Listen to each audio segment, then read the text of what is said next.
বিশ্বাস করার কিছুই নেই। আম্মা চলুন, আমাদের বাসায় যাবেন। আমার গলা এখনো ফুলে আছে, আমার গাল দুটো এখনো ফুলে আছে, এর বিচার তো কিছুই পেলাম না। তৃষা, আমি তোমাকে কিভাবে বোঝাবো আমি বুঝতে পারছি না। শুধু একটা সুযোগ দাও, আমি প্রমাণ করে দিব আমি নির্দোষ। আর যদি প্রমাণ করতে না পারি তাহলে তোমার যে শাস্তি দিতে ইচ্ছা হয় সেই শাস্তি দিও। এখন আমার সাথে চলো। নূরজাহান বেগম বলল, প্রিয়া এখনো স্কুল থেকে আসেনি। হৃদয় বলল, আম্মা চলুন, প্রিয়াকে স্কুল থেকে নিয়ে যাব। সবাই বাসার ভেতরে প্রবেশ করতেই একটা ঠান্ডা বাতাস তাদের শরীরের উপর দিয়ে বয়ে গেল। সবাই চমকে উঠল। নূরজাহান বেগম বলল, কেউ ভয় পেও না, আমি সারা বাসায় বড় হুজুরের দোয়া দুরুদ পড়া পানি ছিটিয়ে দিচ্ছি, তারপর দেখবে সব ঠিক হয়ে গেছে। প্রিয়া ভয় পেয়ে অনেকটা ঘাবড়ে গেল।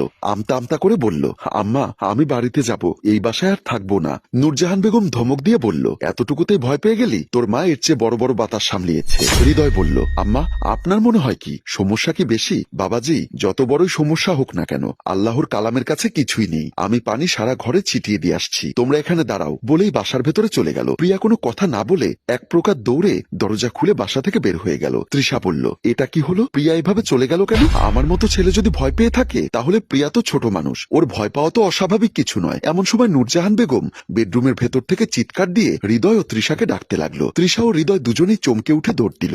বেডরুমের ভেতরে ঢুকে দুজনেই অবাক হয়ে গেল। তাদের বিছানার উপর রশি দিয়ে হাত পা বাঁধা অবস্থায় একটা ছেলে বসে বসে কান্না করছে। বিছানার পাশে দাঁড়িয়ে আছে নূরজাহান বেগম। হৃদয় তৃষা বিছানার কাছে এসে দাঁড়ালো। এই ছেলেটা কে? হৃদয় ও তৃষা একই সাথে বলে উঠল, আম্মা ওকে তো আমরা চিনি না। ছেলেটা কান্না করতে করতে বলল, এই ভাইজান আপনি মিথ্যা কথা বলেন কেন? আপনিই তো আমার বান্ধা রাখছেন। ছেলেটির কথা শুনে সবাই অবাক হয়ে গেল। জামাই বাবাজি, তুমি ওকে বেঁধে রেখেছো কেন? আম্মা বিশ্বাস করুন, আমি ওকে চিনি না, ওকে আমি বেঁধে রাখবো কেন? আপনি আবারও মিথ্যা কথা বলতেছেন। আপনি আমারে বান্ধা রাখছেন, ইচ্ছা মতো মারছেন, আমার সারা শরীর ব্যথার ব্যথা, 1 মাস ব্যথার ওষুধ খাইলেও কমবো না। হৃদয় উত্তেজিত হয়ে বলল, এই ছেলে তুমি মিথ্যা কথা কেন বলছো? তৃষা বলল, তুমি কে আর ও তোমাকে কেন বেঁধে রাখবে? ছেলেটি কান্না করতে করতে আবার বলল, আমি কি শুনবেন? আর উনি কেন আমাকে বেঁধে রেখেছে তা শুনবেন? তাহলে শুনুন। আমি একজন সিটকাচোর। ঘন্টাখানেক আগে আমি এই বিল্ডিং এ ঢুকেছিলাম। আস্তে আস্তে আপনাদের দরজার সামনে এসে দেখি আপনাদের দরজা খোলা। মনে মনে খুব খুশি হয়ে গেলাম। ভেবেছিলাম আজকে বড় কিছু চুরি করতে পারবো।